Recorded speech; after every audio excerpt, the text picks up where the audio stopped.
दिल्ली विधानसभा चुनाव में आम आदमी पार्टी को करारी मात खानी पड़ी है। 1998 के बाद सत्ता में लौटी बीजेपी ने डबल इंजन सरकार बना ली है, लेकिन असली मिशन दिल्ली में ट्रिपल इंजन सरकार बनाने की है।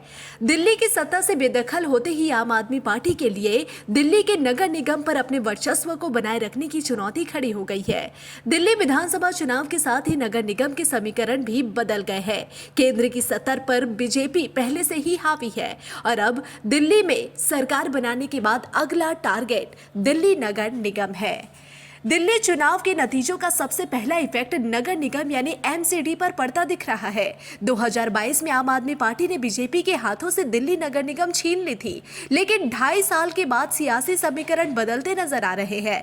दिल्ली के 11 नगर निगम पार्षद विधानसभा चुनाव जीतने में सफल रहे हैं, जिसके चलते जल्द ही उनकी सीटों पर चुनाव होंगे। ऐसे में बीजेपी नगर निगम उपचुनाव में क्लीन स्वीप करने में कामयाब रहती है तो आम आदमी पार्टी के हाथों से दिल्ली के बाद एमसीडी भी निकल जाएगी। दिल्ली नगर निगम के 17 पार्षदों ने विधानसभा चुनाव में किस्मत आजमाई थी, जिसमें 10 पार्षद विधायक बनने में कामयाब हो गए हैं। बीजेपी ने अपने 11 पार्षदों को विधानसभा का चुनाव लड़ाया था, जिसमें 7 विधायक चुने गए हैं। इसके अलावा आम आदमी पार्टी ने अपने 6 पार्षदों को विधानसभा चुनाव में उतारा था, जिसमें से 3 पार्षद विधायक बन गए हैं।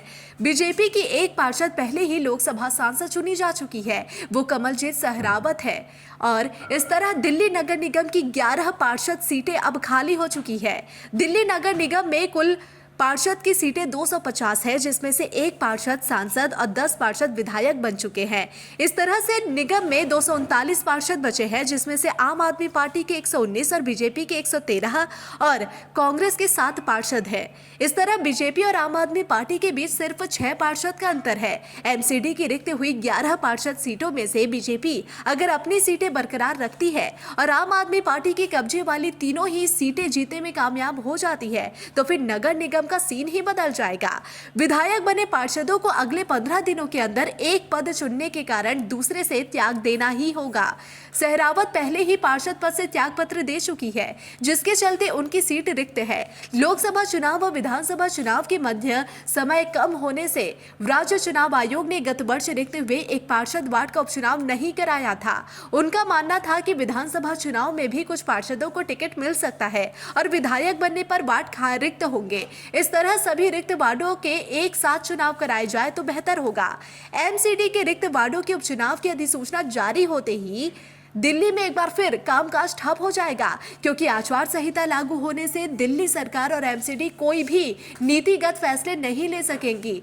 चांदनी चौक, चांदनी महल, दक्षिणपुरी, मुंडका, शालीमार बाग भी, अशोक विहार, दिचाऊ कला, नारायणा, संगम विहार, ग्रेटर कैलाश, विनोद नगर और द्वारका बी एमसीडी वार्ड में उपचुनाव होंगे।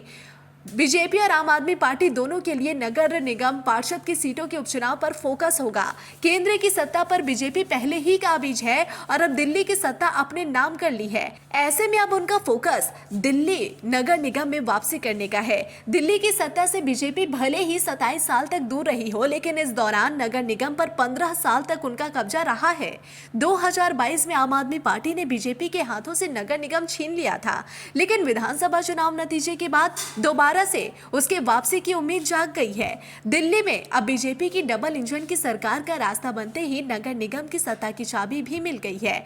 बीजेपी अब बिना किसी तोड़फोड़ के अप्रैल में होने वाले महापौर और उप महापौर के चुनाव में बाजी मारकर अपने नाम कर सकती है। इससे दिल्ली में पहली बार बीजेपी की ट्रिपल इंजन की सरकार बन जाएगी। दिल्ली चुनाव जीतने से बीजेपी को सत्ता की चाबी मिल गई है, क्योंकि सत्ताधारी पार्टी के विधायक को विधानसभा अध्यक्ष बनने का मौका मिलेगा और वो ही अपने विवेक से नगर निगम में 14 विधायकों को सदस्य मनोनीत करेगा। आम आदमी पार्टी सरकार में अभी तक की परंपरा के अनुसार सत्तारूढ़ पार्टी के विधायकों को अधिकतम संख्या में मनोनयन किया जाता रहा है। दिल्ली में अगर 14 मनोनीत सदस्यों में 13 विधायक भी बीजेपी के नगर निगम में मनोनीत होते हैं तो भी पार्टी एमसीडी का बहुमत हासिल कर लेगी। अगर 14 में से 13 विधायक ही बीजेपी के नगर निगम में मनोनीत होकर आते हैं, इस तरह 7 लोकसभा सांसदों और 13 विधायकों से बीजेपी बीजेपी के नगर निगम में कुल सदस्यों की संख्या 131 हो जाएगी। वहीं आम आदमी पार्टी के पास 119 पार्षद है और 3 राज्यसभा सदस्य और 1 विधायक मनोनीत होता है, तो आम आदमी पार्टी के सदस्यों की संख्या 123 हो जाएगी। कांग्रेस के 7 सदस्यों को भी अगर आम आदमी पार्टी के साथ जोड़ देते हैं तो यह संख्या 130 ही पहुंचती है। इस तरह से बीजेपी दिल्ली में अपना अगला मेयर बनाना आसान हो जाएगा। नगर निगम में हर साल अप्रैल में महापौर का चुनाव होता है। 2022 में एमसीडी में आम आदमी पार्टी की सरकार बनी थी। आम आदमी पार्टी 3 बार अपना मेयर बना चुकी है और चौथे वर्ष में कोई भी पार्षद बीजेपी का प्रत्याशी होगा वह चुनाव आसानी से न केवल महापौर का चुनाव जीत पाएगा बल्कि उप महापौर का चुनाव भी जीत सकती है। इसके अलावा रिक्त सीटों के उपचुनाव अगर जीतती है तो उसकी स्थिति और भी मजबूत हो जाएगी।